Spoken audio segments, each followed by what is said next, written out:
All right, YouTube world, what's up, shitheads? See, yeah, we're worried about keeping it civil. This is as civil as we're gonna get. So we're gonna go live on the mic here in 3, 2. Yahtzee. Let's check a little micage here. You don't want to get in there a little. Yahtzee, sir. Scoot that into your microphone check. 1 2 1 2. What is this? Yeah, let's see. Maybe. Hey. Back off a little bit here. Try that again. Hey. Hey. We're not singing. We're just talking, right? Yeah, we're just talking. So I need to keep it like conversational level. Yeah, you could. I usually had that thing there bent down a little Public bit to speaking kind of give you public speaking level. That's what there we're we going. go. Public speaking level. Public speaking level. So, podcast world. This is episode number 18 of Murrells and Stuff. Brother Jeff Thomas in the house. Hey y'all. Talking to the world. We got audio and video. Now, what's funny is the video usually cuts out. So at some point during this, I'm gonna have to get up and restart this again, undoubtedly. But the last time I did it, I had it plugged in. So maybe being plugged in and charging gets the heat up on it and makes it quit. We'll have a blooper reel for sure. So, first official guest, ladies and gentlemen, Brother Jeff Thomas of the Apron Strings, which is a double entendre. Is that the word? It's a word. Yeah, it's a word. Is that the word I'm looking for? Yeah. It's a pun. It's a double entendre. Yeah. So, all the bluegrassy type bands, always have the strings in it, and we couldn't think of anyone that hadn't been used, so we borrowed liberally from Elizabeth Cook's radio show called The Apron Strings. Oh, nice. And so it's kind of down home, and there's a whole bunch of picking and grinning going on. Hell yeah, man. So I got a little list of things we were going to talk about, which we talked about beforehand. But I have to ask you this now. What's it like making music with your wife?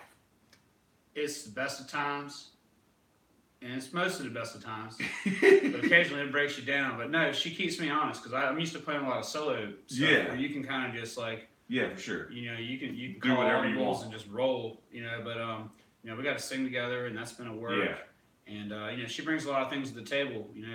With a female voice, we get to do a lot of different songs, and kind of opens the whole thing up to harmonies and duets and stuff. So it's been great.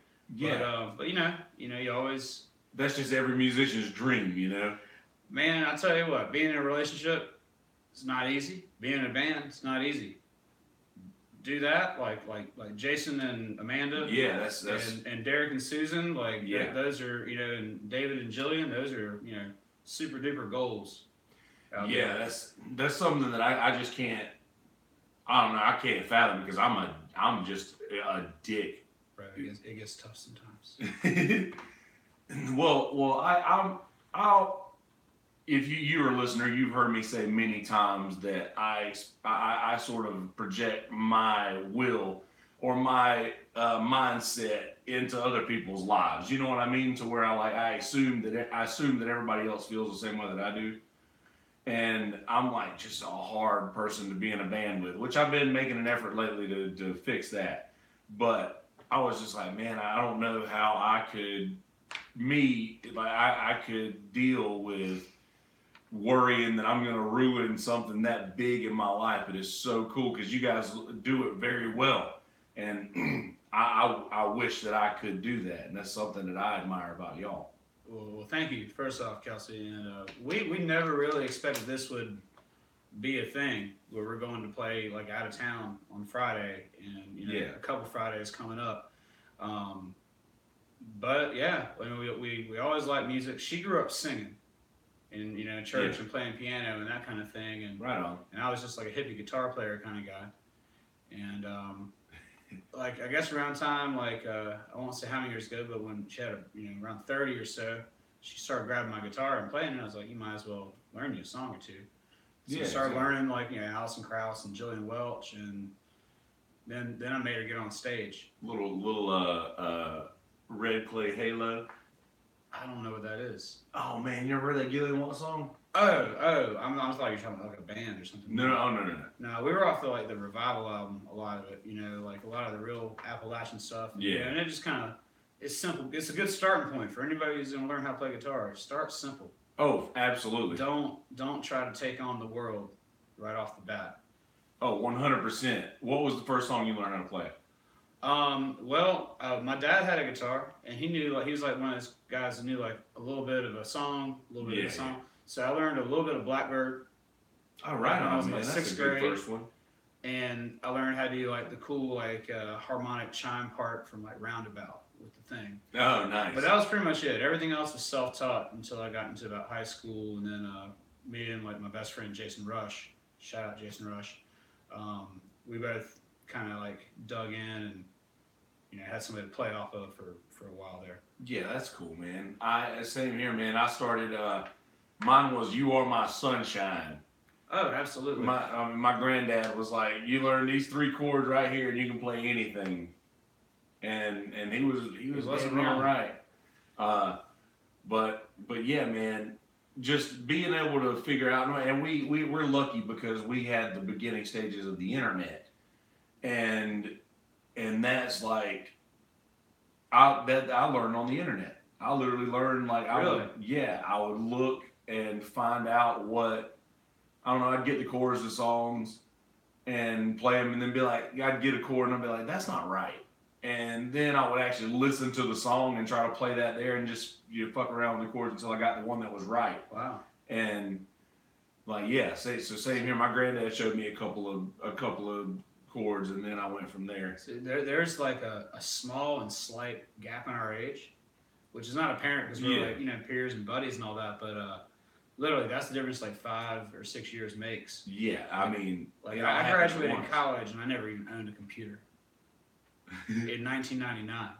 You graduated college in 99? Yeah. Okay, yeah, well, I graduated high school in 05, so yeah. So, there's a bit of a difference. But, I do that now. It's super easy. Like, I print stuff up and work through it and all that. Yeah. But, correct it, of course. But, no, that must have been different, But I feel like it's, where I learned the most about playing guitar? Going out and watching people play. Same here, man. You can take all the online lessons you want. In the later years. Get you a teacher. I see. Or go out and watch Terry Amaker from the Mullets. Man, Terry is a clinic, is he not? I've been watching that guy for years. Okay. There's a whole bunch of them. Okay. But he was one that was all in a lot of Trey McManus from the Drag, like how to use effects 101. Brian McKenzie's another guy like that too. Like you learn all these things, like you don't learn it from a guy on YouTube. This is a Myrtle Beach music lore. This is going to turn into a Myrtle Beach music lore podcast by the end, and I know it, and I'm so stoked about this. So one time I got to be on stage with Terry, and I got on stage and Bob let me play his telly, and I was like, I loved to like, I don't know, I wanted to see Terry like be the monster. I wanted to see that come out. Yeah. So I poked at him with a few leads, and man, it's just great to sit there and watch somebody who is just an absolute wizard do their work. Like Terry is a monster. 2 pedals, a tuner, and 1 dry pedal. And the rest is right here. The rest is this is where your tone's at, ladies and gentlemen. Somebody told me actually Alex Austin told me a long time ago that Eric Clapton can grab your guitar with your effects and everything, and it'll still sound like Eric Clapton, because that's where your tone's in your right hand or left hand. I don't know my right from my left. It's a true story. I never really learned it. I always say it wrong first. Well, that's cool. But yeah, no, he's totally right, and that goes for for you, for me, for Eddie Van Halen. You make it sound like you, and I'm not good at making it sound like everybody else, but like Derek Trucks and Marcus King, those guys, they're all minimalists. Yeah, absolutely. And they're like Derek. His guitar sings. His guitar sounds like a voice almost more than it does a guitar when he plays, and that's just, how do you do that? He's coming from a different place, but and I do like effects. I like to play with things and stuff, but yeah, let's rein it in a little bit. Yeah, well, no, we're this is one that's going to be impossible to rein in because I never get to talk about music, and I'm just stoked to be able to. Yeah, the horse is out of the barn. Indeed, and it's rampant. So, when did you realize you were actually gonna be doing this music thing? What was the point when you were like, okay, so I'm in it now? Okay. Like as a job or as I'm gonna always play guitar. Not as a job, but like that you are a musician. Like okay, not professionally per se, but well, it became apparent. Actually, I told this story just recently. I remember. I was never like a great athlete, but I was a good enough athlete to make All-Stars one time in basketball, and we had to do a tournament in Hartsville. And it happened to be, it was right around 8th grade. Red Foxes. Or maybe 9th grade. And it was right around the time I wasn't old enough to really go out to like bars or anything to see music. That would come later, but it was like a festival. It was like an Earth Day festival.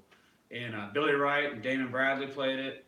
And like Bart Collins and a whole bunch of people, like old school people like that from Myrtle Beach, and I had to go to this tournament. And I was still, team player. We went and got whooped by Georgetown first round, missed the concert, and I was like, well, reckon I'm gonna get more on this guitar. So like pretty much all through high school, I would get out of school, I'd check the waves, no waves. I'd either play guitar or skateboard if I didn't have to work, and that was like a good 4 years of like foundation of living around here. I didn't do sports for all high school. I was just like, doing school and playing guitar and surfing and stuff. Now, did you get to Myrtle Beach? Yeah, I did.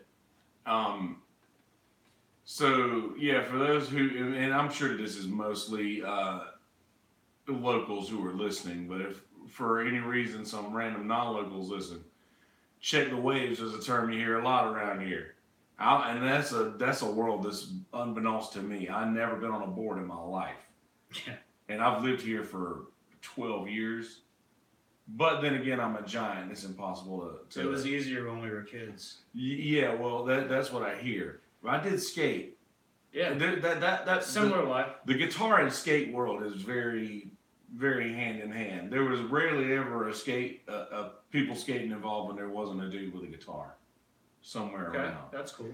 Yeah. And that was one of the first times when I realized that, man, I'm actually doing this. When you're hanging out with a bunch of friends in a parking lot randomly, and the guitar comes out, and you're the first time you actually play, and a group of people singing the same song, and like that's just okay. So these people dig this. Like this is a way I could get people to like me. where the biggest like punk rock skate scene around here was? Where? Conway, South Carolina. Really? No bullshit. Conway. Man, I could name check all these guys like Scott Smallin, the photographer, like Jason Benton, Nick McNeil. Oh man, there's so many of them. But man, all those guys could skate. All those guys played in punk rock bands. Jody Lewis, they had a band called Point Blank. They had a band called Minus One, and it was like. Adam Justice is gonna know all these names. Adam definitely know all these guys. But I'm a little bit older than Adam. But like from like say like 94 to like 98. Yeah. Those guys were. I mean, we went to one of the like I was in 10th grade maybe. So it'd been like 92, maybe 93, 92, 93. Depending on which part of the year it was. But they rented out like the Fireman's Clubhouse out in Conway. Yeah. And had a 5-band show. Like bands from Florida came up. The Drag played, and there was 400 kids there. Holy shit. Or something that seemed like a lot at the time. For Conway shit. And that's Conway in 1990 something. Which is not even like Conway's got some cool stuff going on now. By the way, check it out. Oh yeah, like the river. Yeah, man, the Apron Strings will be at Bonfire Saturday from 7 to 10. Come check it out. Yeah, man. But yeah, Conway has always had like if you're not, I don't know, you're gonna like I think like comic books and like punk rock had a lot to do with the skating thing. Oh yeah, it all just kind of like manifested because what you gonna do? You would never expect that. I personally would never expect that because I don't think that when I hear Conway. I used to work in high school in Surf City, which is like the Myrtle Beach version of Village. Yeah. Like it's like the local spot. And I had a Surf City board when I was. Yeah, I ran the skate department. All those guys from Conway would always come and get like wheels, trucks, new decks, all that stuff. Huh. So, Lake City, we had guys from Lake City that would come down here just to hang out and skate. Lake City, I know all about that joint. Yeah, I know nothing about it, but those guys just always come down and skate with us and stuff. Huh. Interesting. You'd never think to put Conway on that. Conway is the in my mind the big tires and big trucks that aren't lifted right. And there is certainly that. Actually, that's more Aner probably. I mean, that's everywhere. But there was definitely like a really tight knit crew, and for some reason, like Conway was like the '80s was like the Bones Brigade era. It was like punk rock and skate, and it just caught on like crazy because we all surfed over here at the beach. Yeah. And they were all hard skaters. And my friend Billy King, who go see Billy King at King's Produce Stand, get your boiled peanuts and shrimp and stuff down in Garden City. But he's from Conway. Oh yeah. And he was in a band around here called The Drag, and he told me all kind of funny stories about skating. Guys out in the country with half pipes, because they all had, the roads weren't paved, so they all had ramps. Yeah, exactly. Everybody built a ramp. He's like, dude, these guys would be out there skating in like duck boots, and they had like country ass names for shit, like Tater Air and stuff like that. It was hilarious. This is great. You're hearing about half pipes in a place that didn't have paved fucking roads. So anyway, but that those worlds go hand in hand with each other. Like if you were part of the skate world, you definitely knew a shitload of musicians, and so you hear things like this about Conway, and you think, man, that's not what this town is known for in my mind. So I feel the same way about Nashville. Like you hear about some of the stuff that's coming out of Nashville, and it used to be the country music mecca. I'm so glad you brought this up. It used to be the country music mecca, and now it is just there's no genre you can put on it. Hollywood East. Yeah, it's something maybe like that. Yeah, it's definitely Nash Vegas. Yeah. Nash Vegas for sure. So, did you ever think about going anywhere like that, or Austin, or somewhere outside of the Myrtle Beach area?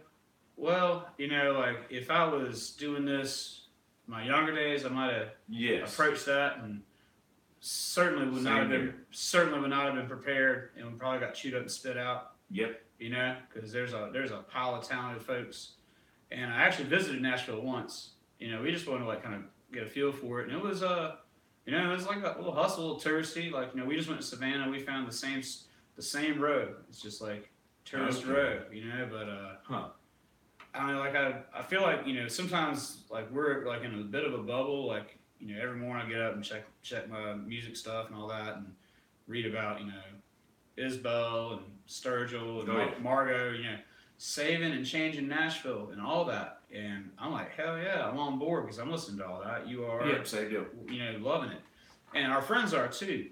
But when I go play a random gig and then I go on break and they throw on the radio, I don't know any of the stuff. Yeah, dude. And they don't know any of the stuff. They're like, I throw on bones, but they don't, they definitely don't know, like, same here, what's going on with John Moreland or, that's an extreme example, but, Jason I play the fuck out of John Moreland. Yeah. All the time. I mean, and if people listen, they're probably pretty moved because that's some moving stuff. Absolutely. But they're not. Once they realize, you probably notice it too, once people realize that they don't know the song, they stop listening. Usually. But anyway, it depends on where you're at, but yeah, that happens, and this is the life we chose. Absolutely. But and when it's good, it's really great when you get surprised and somebody like catches wind of what you're doing and they start coming and talking your language. Oh, dude, that happens more often than it ever used to. Yep, so true story. The tide is revolution is shifting a little bit. There's stuff out there that's getting people's attention, and absolutely. Speaking of Jason and Sturgill and John Moreland and all these guys, so I figured that from this point on in the conversation, we are probably, I'm just going to give this disclaimer real quick. I don't want to offend anybody, but a lot of the things that I'm gonna be saying, and Jeff probably the same, may offend someone's musical tastes, and I apologize for that. I do not intend that, but this podcast is a result of a small conversation that was had on Facebook the other day. There you go.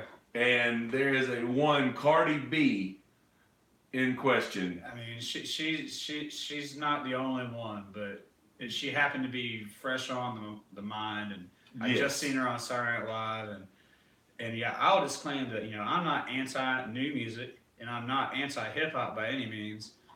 If you like old school hip hop, I have a Facebook group called Boombox Hip Hop's Golden Era, where we post all kind of like shit for real, dope ass shit for real. But you gotta come, Wu-Tang, Biggie, Tupac, and before, preferably before. Like, if you put like anything. Did you notice what record's on?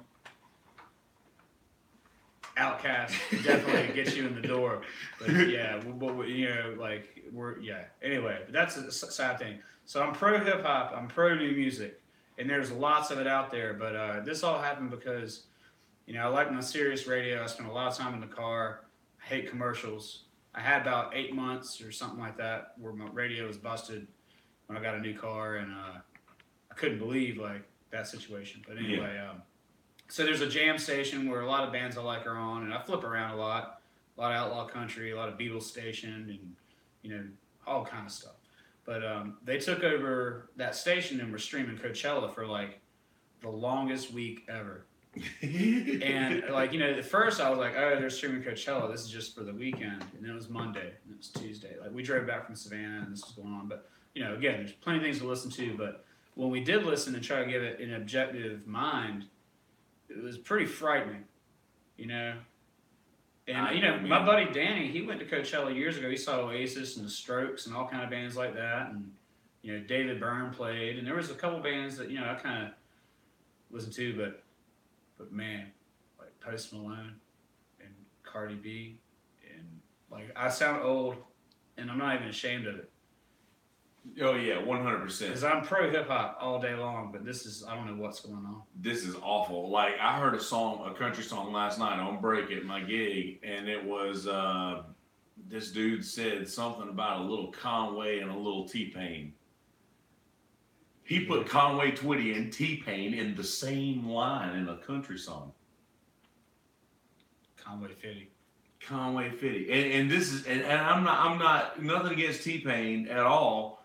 I'm like, is a country going to be country and hip hop going to be hip hop, or is everything just going to blend in together and make this like mixing all the colors together? You know what I mean? And well, we got the big festival coming, and more power to the people who are going to go to that and have a big old time. Everybody's going to make some money, and it's going to be a great thing for Myrtle Beach. I'm not down in that, but I kind of don't. I live in a different universe, like. Just like Kelsey said, I don't hear these songs until I go on break at a gig usually. Or like I'm at some random situation where it comes on, and then people start singing along, and it's really surreal. I feel like I'm like living in a cave in the woods or something. Absolutely. Like what's that guy? Like the one something about a house party. Yeah. And something like that, and like that doesn't sound remotely like country to me. Like it sounds like 80s, or not like. It's like I mean, I'm not even down in Glee or like any of that. There you go. It sounds like it's very like Disney Channel. Yeah, absolutely. It's like Disney Channel, and I think the production is a lot of that because I actually did a gig one time with a real earnest country fella named Travis Ridley. He will never hear this probably, but never know. But he was really into that, like like Randy Travis, like George Strait, like like that. Not even like. Pure country. Yeah, like for real. But he knew we had to work, and I played lead with him one night, and it was just 2 acoustics. But he was even doing like some of these Luke Bryan songs, which were written by Chris Stapleton. A few of them. Yeah. But strip them down, they're not awful songs. But that whole like huge hand clap, like it's like fireworks are going off in the speakers. Like that's what kind of kills it. Yeah, it takes it into like a different thing. And that, like I said, what I like. It's probably not what everybody else likes. And Same here. but apparently, like I struck a nerve. A whole bunch of people agree with me about like the Coachella thing. Like I tried to look up the attendance numbers today because I was really curious. I know it's a big thing, and I wanted to see like how many people actually. I've seen pictures of like the EDM guys. Yeah. And if you want to like groove out some house music or something like that, I'm sure that's a good place to do it. there's but that's a lot of people to be like. Yeah, exactly. Just hitting a button. Yeah. I remember I went to one festival called the Echo Project one time, and just it's amazing the crowds that the DJs bring, and they're literally now granted. The DJs do most of their work cutting and splicing on, when you're not watching. It's amazing stuff. But yeah, just to stand there, like, unless you're Daft Punk that's actually playing bass and drums, then it sort of feels like you're being cheated in my mind. I mean, I think even some of the guys, like, and I won't bring up the guy who just passed away, the Avicii guy or whatever. Yeah. I think I read an article about, it may have been him, but I just did it. But they were getting so like jaded and depressed. Like, they're playing in front, like when you go into Ibiza, Spain, and playing in front of like 100,000 people or like whatever the number is, and they're like, I mean, you know how it is when you just go play a gig. And you put your heart out and you're actually playing and singing, but maybe you do like 70% of the same songs. Because, because it's the that's what the room wants. It's the room wants, and you got to do it, and you got to, they're waiting for it.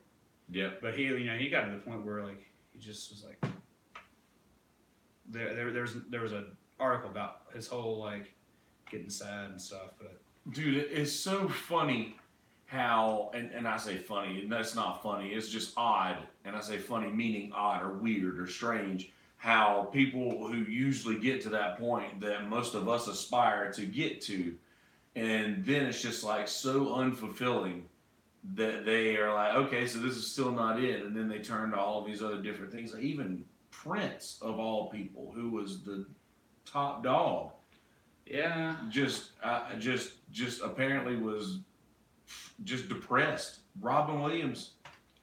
Yeah, that's those guys are, special people, and Absolutely. Maybe they hit such high levels because they couldn't get where they wanted to be. I don't know. It's same. Yeah, I know. But it's a sad world, man. That these people are doing this stuff that's so unfulfilling, and you would have to think that maybe doing something the way that, say, a John Moreland or a Jason Isbell, or even like a Father John Misty or the Flaming Lips, who are just doing what they want to do. They're definitely doing what they want to do. Yeah, absolutely. And I mean, that's got to be a whole world's more fulfilling than just, like you say, just pushing the button for all these people to, I don't know, and it just makes me sad to see the mindlessness behind, and I use the word mindlessness, and Shanna, I'm sorry, I love Shanna to death. We've had really good conversation before at Tyler Brown's wedding about Luke Bryan or Eric Church or one of or one of the things, and I was like, it was the night that the greatest baseball game of all time was on television. And it was also the night of the Country Music Awards. And I said, listen, if you watched anything other than the greatest baseball game of all time, then shame on you. And I caught hell from a lot of people. Like Timmy Pierce said something. And we've all talked about this since then. And Shanna as well. And I was just like, okay, so that sort of solidified on Facebook where I stood on the whole country thing. And from there on out, there's been a lot of people who were just like, you should really just give this person a chance. Like, listen to their whole album. And I'm like, so not going to do that. Yeah, man. It's when I was in school in the late 90s, I worked at a place called Texans, and it was all huge, like a 80,000 1,000-inch screen TV, and they played country music videos. But this is like in the era where it was like VHS tapes. Oh shit, yeah. Like, and we had 4 Billy of Ray them. Cyrus. Oh, all that. Yeah, all man. I mean, but you know what? And within it, because my parents, like, are from here, and they were hippies, big time hippies. But there was no country music in the house because they were kind of like coming up around here. They were definitely went a different direction. Yeah. With that than that, because it was definitely like when like the Kenny Rogers and like all that stuff was going on, that wasn't their situation. But anyway, I was working at this Texans place, and I had already worked at Sounds Familiar with Seth and Jeff Roberts, so that was a huge like. Okay, that's a shove in the right direction. Okay, yeah, but like BR 549, Junior Brown, Dwight Yoakam is my dude. Bro. Dwight Yoakam is. Dwight's my shit, man. But I had to listen. For 2 years, I worked at this place and listened to 6 hours of this shit every night, and it would be like Alison Krauss would come on, but in between was some big God bless Texas, just. Yeah. It was like the glam rock era for country or something like that. Yeah, the Sammy Kershaws of the world, Joe Diffie's of the world. All that. And sure, people love it. Like there's a lot of things that people like that I don't like and vice versa. Yeah. But what I'll say is if you open your mind, you might just find something you like. And, there's a bunch of new guys out there killing it right now. Luke Combs comes to mind. Have you heard of him? I'm familiar with the name. I haven't listened to him too much. He sings the same he has the same sort of songs that other people are doing, but he writes them. Okay, yeah. And that's a big difference. That's a big deal. A lot of folks don't know. In Nashville and even out west, probably if you go through your top 40, there's 5 songwriters? I can't say for a fact, but somewhere I've seen research on this. Yes. Yeah. And a lot of people don't realize that there's only a few people who are writing all of the songs that you like on the radio right now. And that goes for every genre of music. There's something to be said for somebody who actually writes their own shit. And Luke Combs, he wrote a song about, it's clever. And he was like, I wrote this song last night. And he played it at this gig. And he's like, talking about how he's been let down left and right. And then it's like by everything except for cold beer. It's like cold beer has never let me down. And he's singing about beer, which is the cliche country thing to sing about now, but he's writing it himself. And that's just, you don't have that for somebody who's in his position a lot these days. Yeah, you're totally right. I don't know who writes all the tunes for everybody, but I know like a lot of the guys that you like and I like, they make it specifically clear somebody else was involved. But like yes. I tell you, it knocks me out. And I had to quit listening to it the other day because it was a little bit too sad. Was BJ Barham and like well, he's the main dude from American Aquarium. I almost said Aquarium Rescue Unit, which is a totally different thing. But American Aquarium, they're originally they're out of Raleigh, or actually like Rockingham, North Carolina. Rockingham, I spent a lot of time up there. Man, well, you listen to this, it's like listening to like Isbell, the Truckers, or anything like Tyler Childers, another one of my new favorites. Like, yeah, I hadn't done that yet, but you're gonna love it because it's like they're close enough to our age, or it doesn't sound like nostalgia.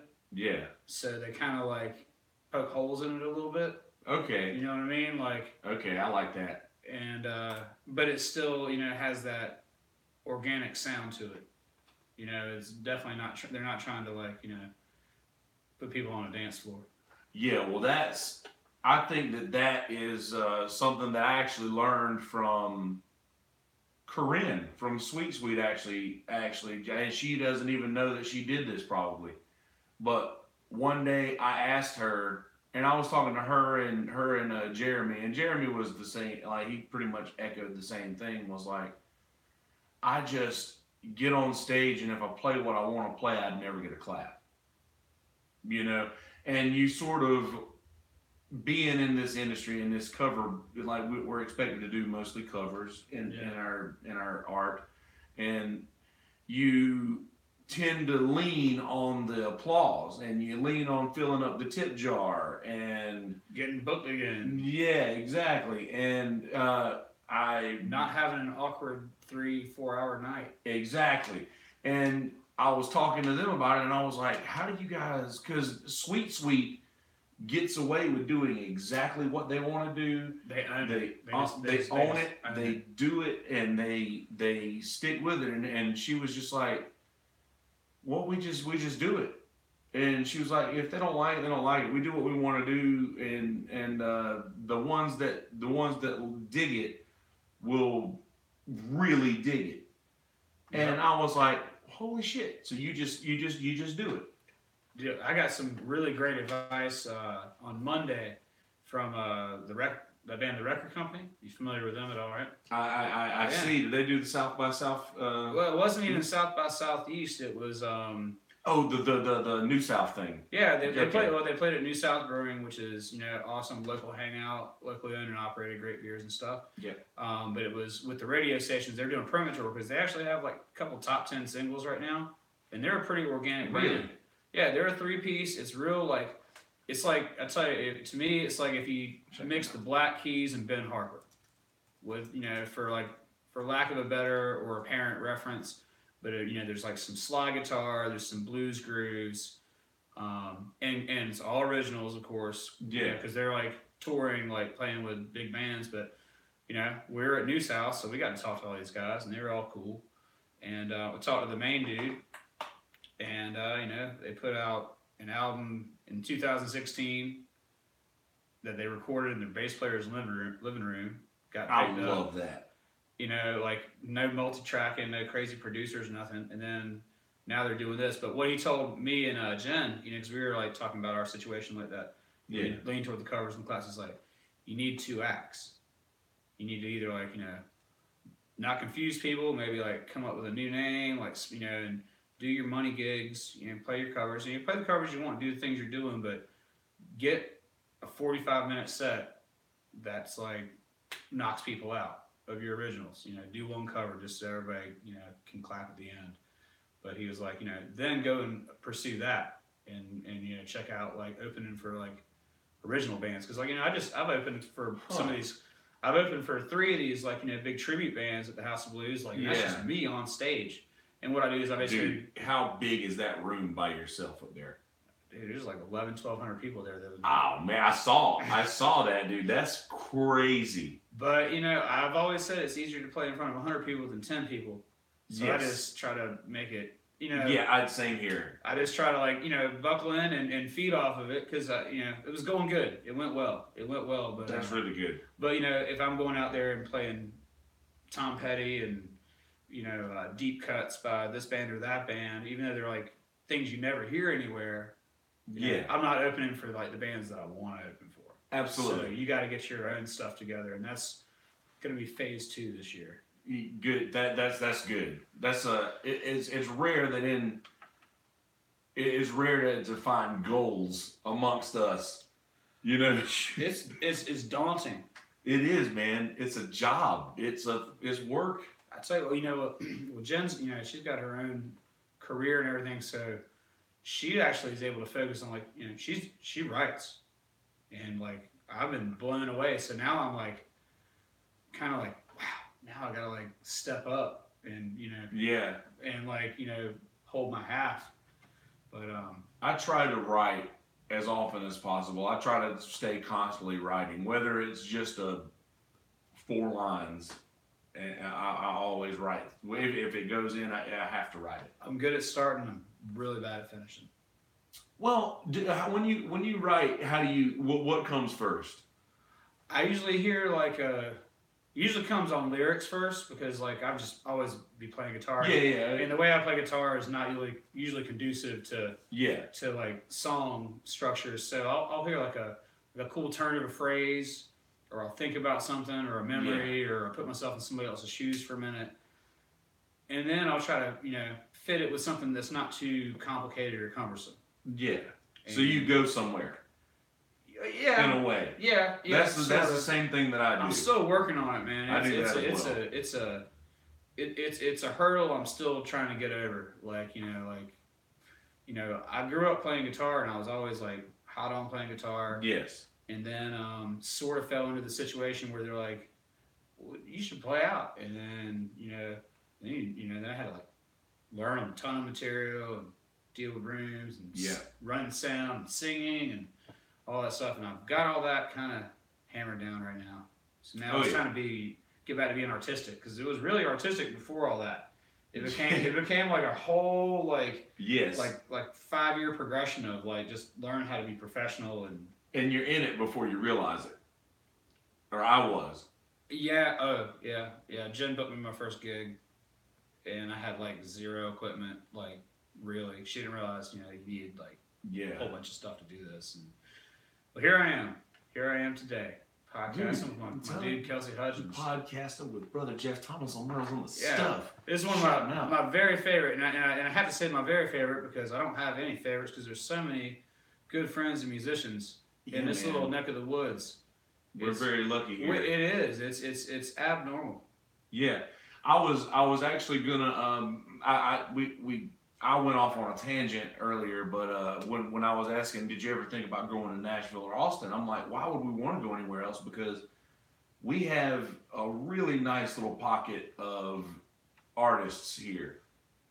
Yeah, you can make a bit of a living. You can work. Yes. You're not gonna, you have to clarify your goals. Like, what do you want to happen? I think. Yes. There's definitely not going to be, a whole bunch of record execs like hanging out at Wahoo's. You're right. Nothing against Wahoo's, but I'm just saying there might be. You might be in the right spot at the right time, but you kind of need to go to cities.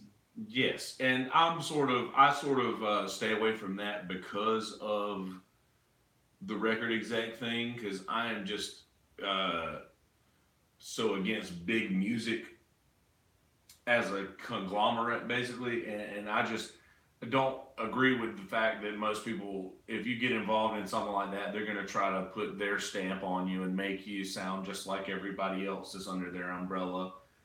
Mostly, like if you get lucky enough to get hooked up with a Jimmy Iovine or Rick Rubin, or something might make like you that, sound better. You never know. At some point, that's one thing. Like, depends on the situation, and I've not been in that exact situation. Yeah. Everything's been pretty organic that I've ever recorded, but Jimmy Iovine recorded "You Don't Have to Live Like a Refugee." Yeah. Like Mike Campbell from the Heartbreakers did 68 takes on that guitar. I would have lost my mind. But, yeah, you're right. But when you hear that song, that was one of the things the dude from the record company said the other day. We were talking about, Jen mentioned Loretta Lynn or something. She was like, he goes, well, that's cool, but when you listen to Loretta Lynn, or when you appreciate Loretta Lynn, is it because you've gone to see her live a bunch of times, or because you know the record? That's a huge difference. And he is like, it's invest in your recordings, is what he was pointing out. Yeah. Yeah. So, yeah, that's true. And I have a lot of those. But I would personally prefer that the music be true to the artist rather than be perfect. Agreed. Yeah. And I feel personally like a lot of artists may lose that in the studio. Like if you try, usually in my experience recording, before I came to the beach, right, when I recorded with Fred Shaw in Florence, was that usually my first take on things is usually the one. Yeah, yeah. After you do 5 or 6 more, after you go back and listen to the first one, you're like, you know what? I think that might have been it. Warts and all. Yeah, exactly. Yeah, you just don't have a clunker. Like we did that at Ed's place. We had this like, I was like, I can't believe we're almost done with the song. We have it in clonk. Yeah. Yeah, exactly. So that happened. You can't think about it. You have to put it all the way in the back of your mind that you're actually recording. Cornbread did that. We did that little 5 song. I don't know if you heard that little 5 song EP. I haven't. Yeah.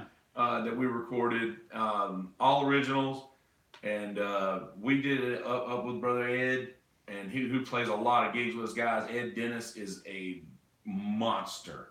He's the guy. He does a lot of gigs with us. He's a great guitar player, great producer. He records everything just like the Beatles did. Cool cat. Very cool dude. Yeah. A lot of records. He's another record head. But we recorded that, and it was we went in there, and I think it was 2 sessions, and we did 5 songs, and it was mostly just mostly like 2 or 3 takes, and they're like, "Do you want to do it again?" Yeah.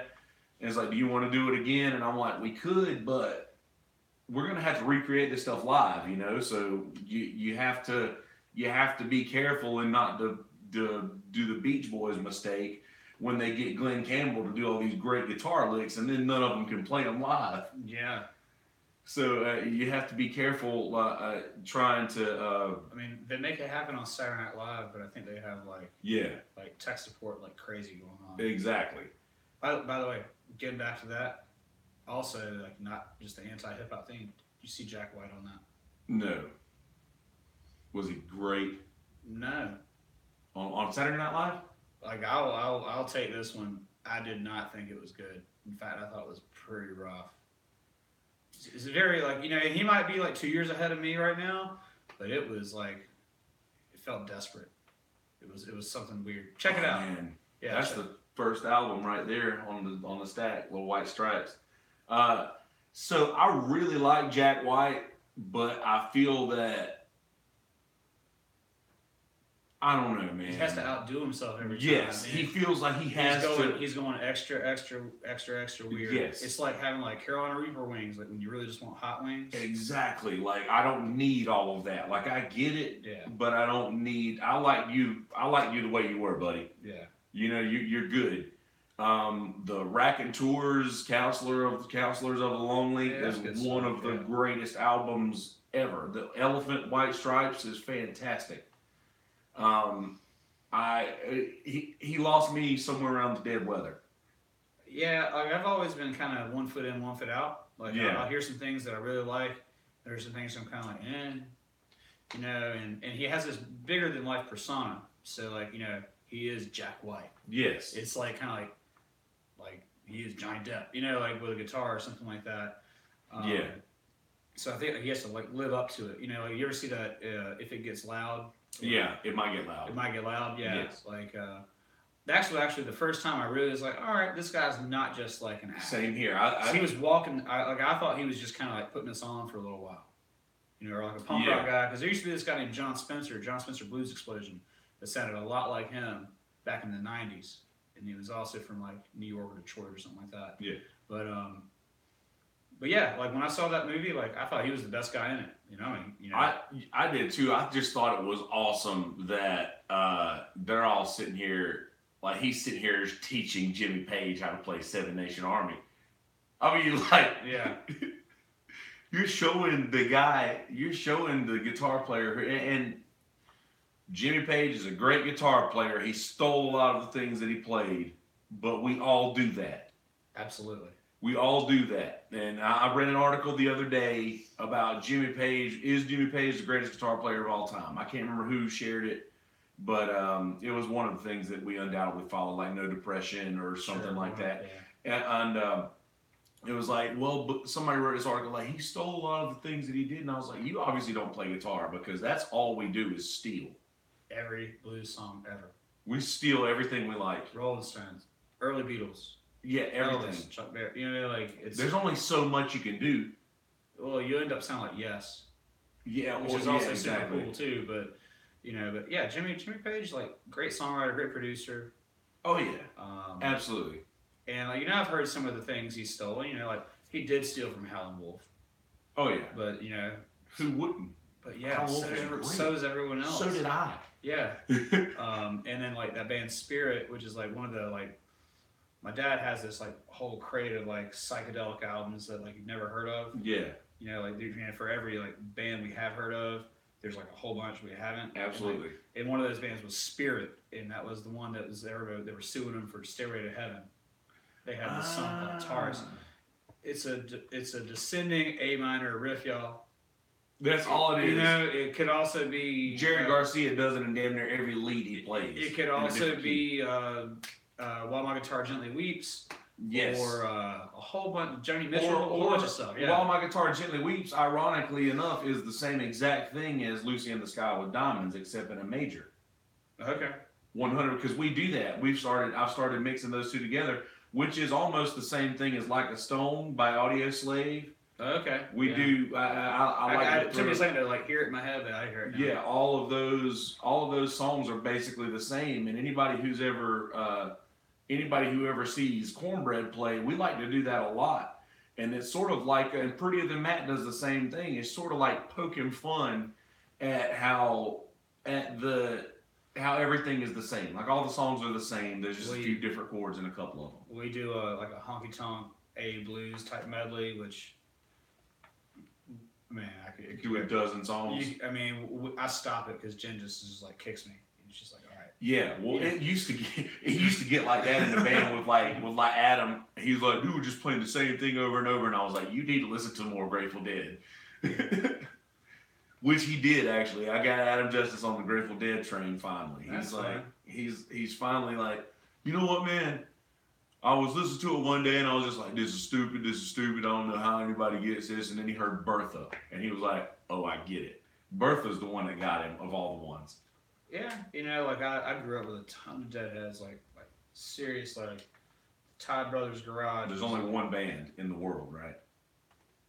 Well, if it was ever like, can you put on something different? It would be like Merle Saunders, or like, maybe get like a Bob Marley, like once a month.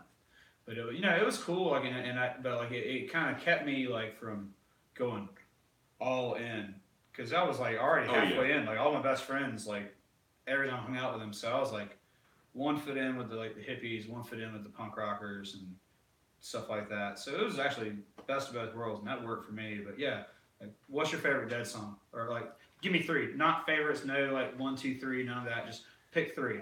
To keep it easy instead of making it 1. Tennessee Jed. All right. St. Stephen and Candyman. All right. I'll go Althea. Ooh. Eyes of the World. Eyes of the World's good. Let me think. Wake up to find out. Oh man, there's so many. It's so really hard. Dude, the Dead's great. Yeah. Unbroken Chain. There you go. That's Pigpen, wasn't it? That was old Dead. That's a Phil Lesh one. Okay, yeah. My parents had one Dead album. It was Mars Hotel. Mars Hotel's not. I got one Dead album. It's American Beauty. Oh, that's a good one to have. Yeah. The Dead's just. It's the kind of thing that I heard at first, and I had a friend that was really into the Grateful Dead, and I was like, sort of, I could see that life was just calling to me. So I was like, okay, so I gotta like the Grateful Dead now, huh? Okay, so I'll do that. But then I started listening to it, and I was just like, you know what, man, this isn't that good. And then one day, it clicked. And it was Tennessee Jed. One day I was like, okay, I get it. One of the biggest things with them and other jam bands that have come, since and stuff is the lyrics are there.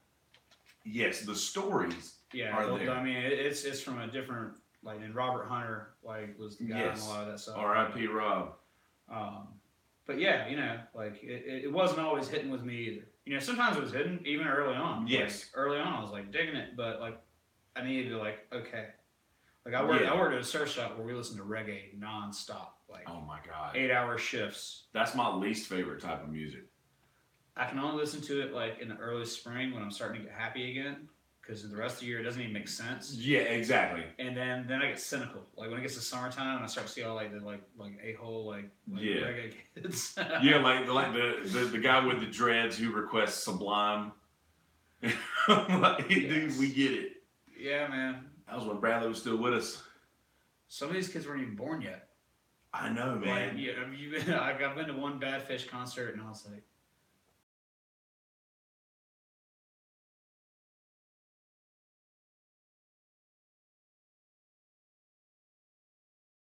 but in beach towns and surf towns, that always holds up. I was listening to some of that today. Like, it gets chicks dancing. Oh yeah. Which gets dudes dancing. Like, It's Yeah, hard. that's It's all. really hard to dance to the 400 unit sometimes. You sort of have to play to the girls sometimes. Like If you're- if you're not doing well, just play a Tom Petty song, any Tom Petty song, Yeah. and Prince. yeah, exactly. Anything or Don't Stop Believing, dude. We were doing, You guys do dude. This is great. So we were at Bubba's. Me and Smitty were at Bubba's the other night, and I've got this. I got this hip hop jam that I do. That's we do Tyrone into No Diggity. You've probably heard this. that. Sure, this sure, yeah. we do Tyrone into No Diggity, and do a couple of like slow R&B tunes, like some R. Kelly, and it's all the same riff. Yeah. But it wasn't working. Like I was looking around the room, and it was like the crowd said that they should have liked that, but they didn't. And I was like, it was just a bunch of younger girls, and I was like, man, maybe we just outgrew. Maybe we just outgrew the room. This happens sometimes, brother. Dude. So I look at Smitty, and God and Smitty as my witness. No I scrubs. What's that? Exactly. Yeah. I was like, watch the room. Watch what happens to the room right now. And this was the A minor jam, so I go to the C, and just a small town girl. Immediately before I could finish that third line, the dance floor was completely full, and it was just they lost their shit. Okay. What was the average age of that room, by the way? The average age was probably 25? No, it was a little better than that. It was probably 30? Yeah, 35. Okay. 30, okay. 35. I was just It wondering. was just it to me it looked like the older ladies, and not by I say older ladies, I mean the ladies probably around our age group was sort of like showing the young girls like, okay, this is the kind of stuff that we had back in the day. It was sort of like just it was nice. It was good to see. Journey was cool like at one point Until they got played out. and then it went away. Yeah. And you know who I blame? The Sopranos. Really? They did that when they did the Sopranos finale. They did the last scene where like Tony and Carmela and all them walk into the thing, and they start doing "Don't Stop Believing." That shit blew up. And Huh. from that point on, I never watched Sopranos. I need to do that. Are you kidding me, dude? Everybody has that same exact look you just gave Are me. you joking me, bro? Everybody has that same exact look you just gave me. Because I mean, it's like I think yeah. Anyway, but anyway, so that ruined the ending. So the ending is they. Oh no, no. But yeah, definitely worth watching. Dude, I know I've been alive in the last 15 years, so I know all the spoilers. You've gotten that look 100 times. Yeah. Oh yeah. I might rewatch it, but anyway, but yeah, whenever they did that, Sopranos, because Sopranos was huge. Yeah.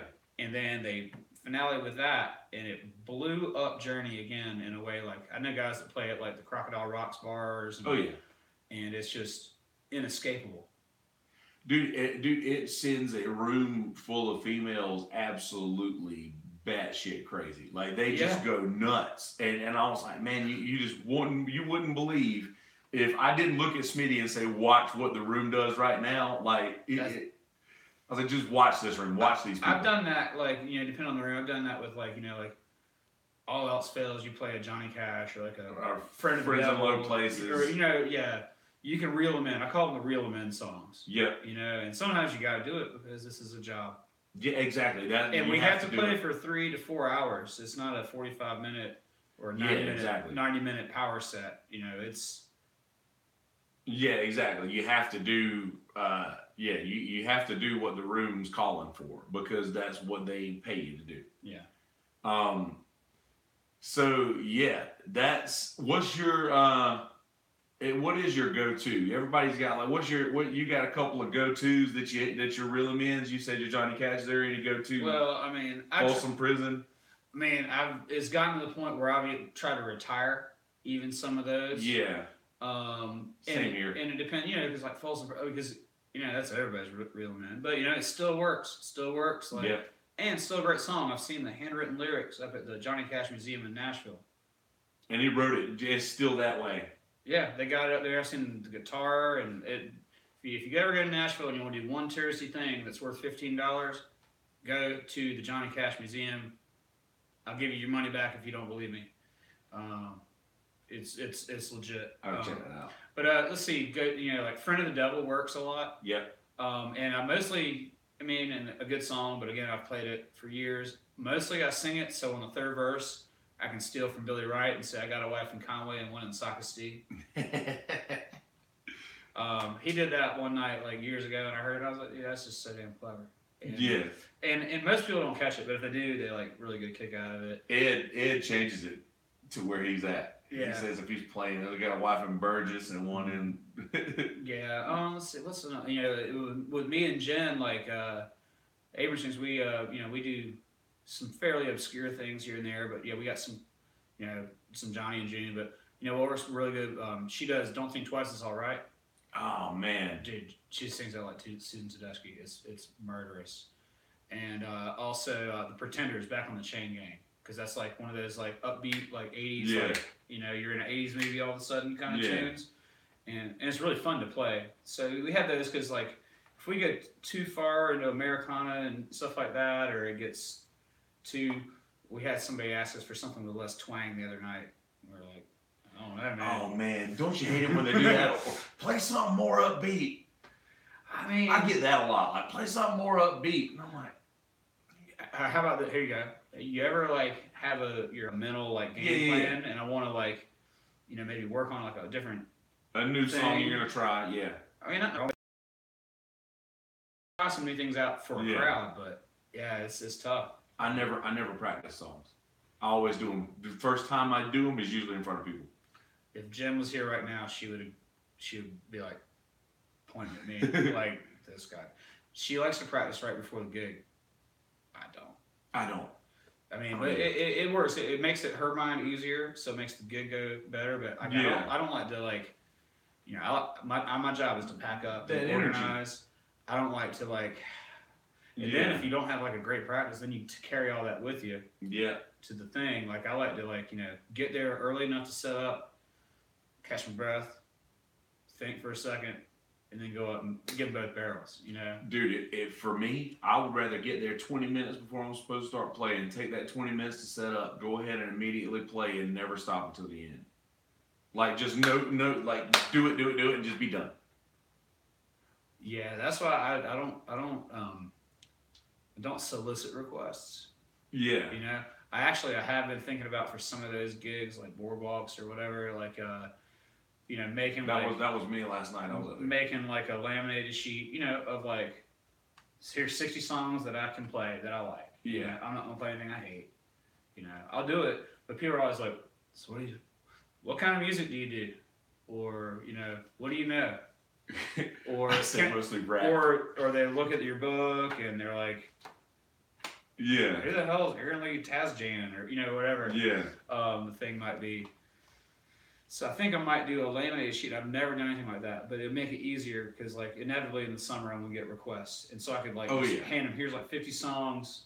If you can't pick one of those 50, like come back with something else. But we talked about doing the wheel, like $5 to spin the wheel. That's good. That's good. But that was years ago, and we never did it. Instead, I started asking the crowd to try to stump me. Ooh. And what's funny, you must be on some level I'm not, man. That's scary. Well, if you do it right and you say, okay, if you try to stump me, you're gonna succeed. But obviously, give me the benefit of the doubt. Right. Work with me here. Yeah, work with me here. Like they'll usually, if somebody requests a song, I'll say I could do something close, and I always call that like a sack fly or a sack bunt, like runner's advance. Yeah, I said give me an artist or a genre. Or pick a decade, pick a year. Yeah. Oh yeah, that's exactly what we all do. I'm sure, but like, like Paul Grimshaw, it'd be hard to stump that guy. There's a few other guys, man, that are just like. I remember Paul. He used to play at Beach Cove when I did umbrellas for the city of North Myrtle Beach. Yeah, like he was. His song list is incredible. He knows more Bowie songs than I know Johnny Cash songs, and that's a huge. That's a thing. Yeah, well, yeah, and Beatles and all that stuff. Yeah. Yeah, he plays it. He plays it right. But yeah, I never. Well, I've had some funny ones too. I had a girl come up one time at Hot Fish. And she's like, "Can you play Sunday Morning?" And I'm like, "I never. Okay, cool. Never would have guessed." So I immediately in my mind, like, I start because me and Jen have been doing like I had at the time been doing Sunday Morning by the Velvet Underground. So I started going Sunday morning, and it brings the dawn. You know, I started doing the Velvet Underground song, and everybody's like, oh, "It's a Maroon 5 song." I had no idea. I had no idea. I did the whole song, and they just looked at me like I was crazy, but like I didn't know. Dude, okay, so that happened to me. That happened to me with shit. What was it? I can't remember. It was some. It was just that same situation. Well, we played a friend of ours' wedding, from Roddy from New South's wedding, and he wanted us to play Jolene. And there's like 3 of them. Well, he actually like probably the reason we got the job, whatever. But it was a great gig, and we had a great time. But we played Jolene by Dolly Parton, which was like Allie's like favorite from Nacho. Okay. Yeah. Oh yeah. Yeah, it was her favorite thing. But he's like, everybody else that we asked to play this either plays like Ray LaMontagne or the Zac Brown version of Ray LaMontagne, because Jolene. There's two different songs. But we didn't know that. We were doing the like old shit kicking version. There's another one by a band called the Weepies. Sure. Dude, it's so good. It's like is it still raining everywhere you are? Jolene, Jolene, Jolene, is it still raining everywhere you are? Or another one like that would be good for you guys. Yeah, I'll send it to you. Miss Ohio is a Jillian Welch song.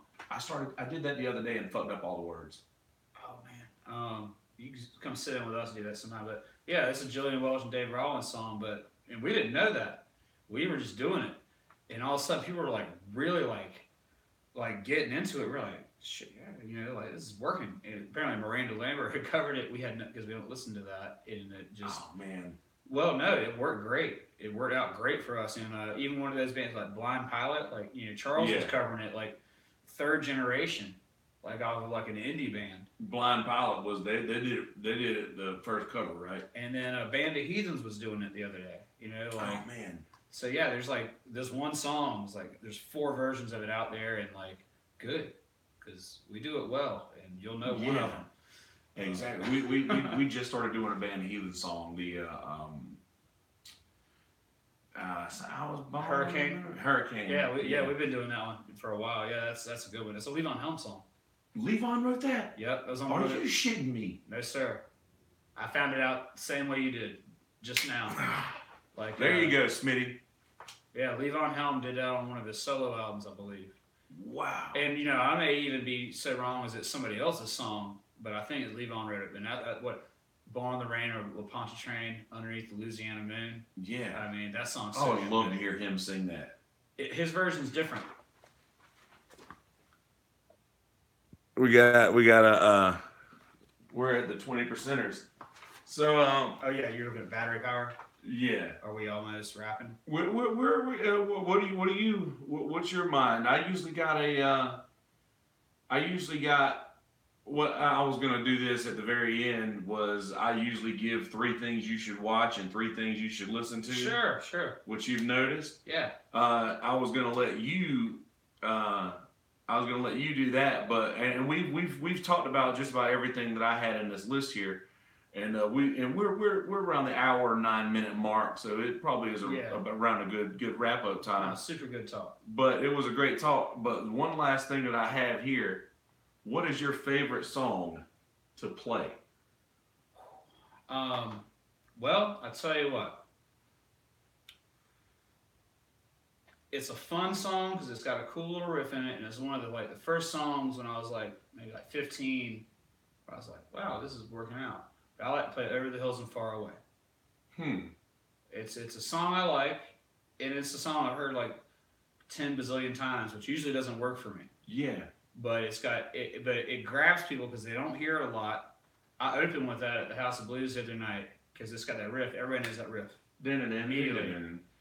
But then, you know, like I segue it into Jane Says and do all this, like, you know, leads and stuff like around it and come back in on the high part. Yeah. So that one's always really fun, mostly because people really like it and it surprises them and it keeps my hands like, you know, and I'm comfortable. Yeah. You know, as far as otherwise, like other one, and this is segues into like people you should listen to. Turnpike Troubadours. I love playing this one with the apron strings. It's called Every Girl I've Ever Known.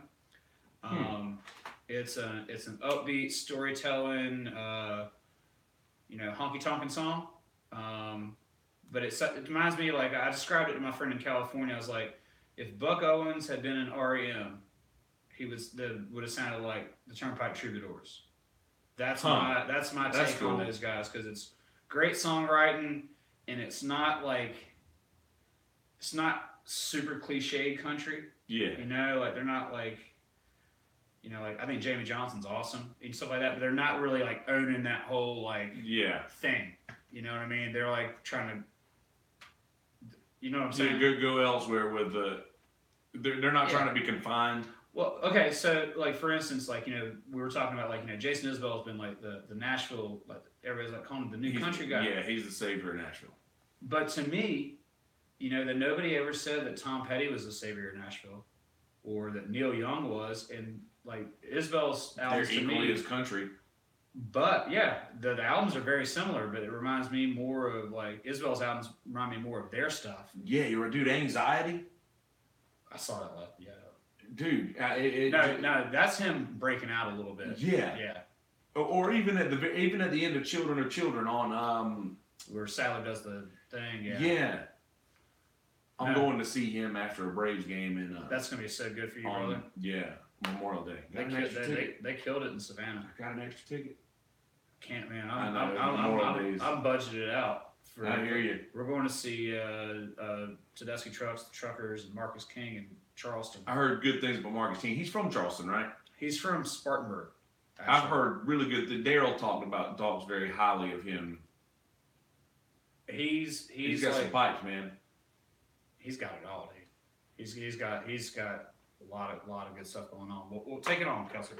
So I'm gonna let you do your what's 3 things that people should listen to that they wouldn't normally be able to hear on radio or such. All right, go on YouTube and look up anything about Aaron Lee Tasjan. My good friends Lizzie Trance, Kramer, and Lana turned me on to him last year. We saw him at the High Water Music Festival a year ago in Charleston. He is really like awesome. Like if Graham Parsons did some psychedelic like George Jones type stuff, but it like Father John Misty is kind of in that like psychedelic country range. And apparently he also sometimes plays guitar with Ray Wiley Hubbard. He's another one of my favorite dudes. Another songwriter guy, Tyler Childers. Tyler Childers is a younger fella from Kentucky.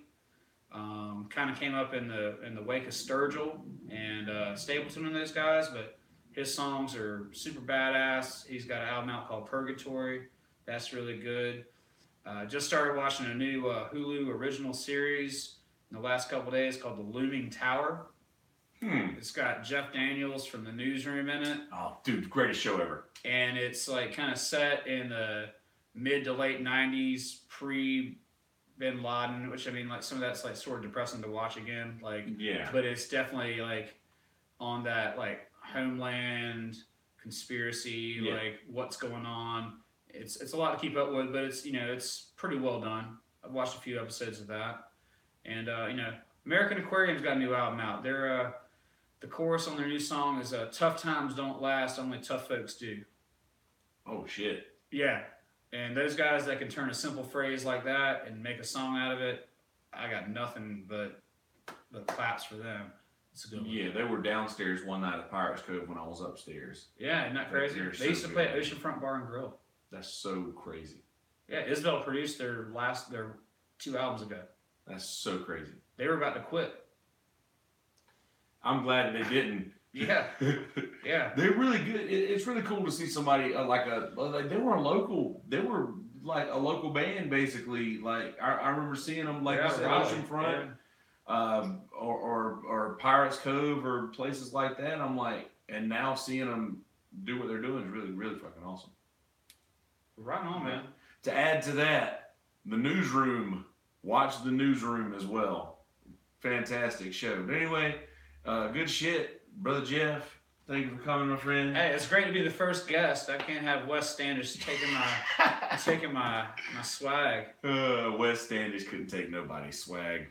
He was riding a tractor around Tito's the other night. But anyway, we're gonna get out of here, folks. Thanks for listening.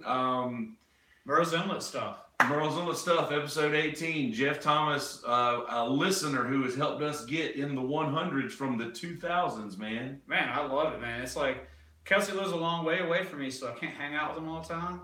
But I listen to the podcast. Dude, I do the podcast for that reason, man. Good shit. Yeah, man. All right, guys, we're getting out of here.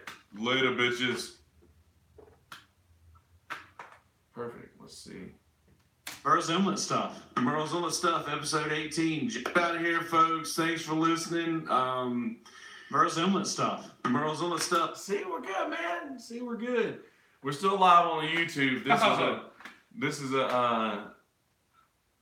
I do like a little intro thing, but You keep it groovy. Keep it groovy, dude.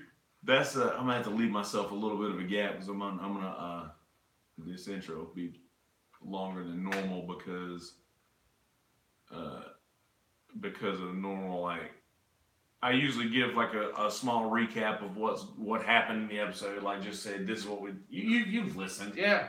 You know what unless it's like a predominantly sports one, I've listened to pretty much all of them. Yeah, and the sports, I know. That's why I always label sports talk. So that's just not. Well, no, it's fine. It's just like it you know.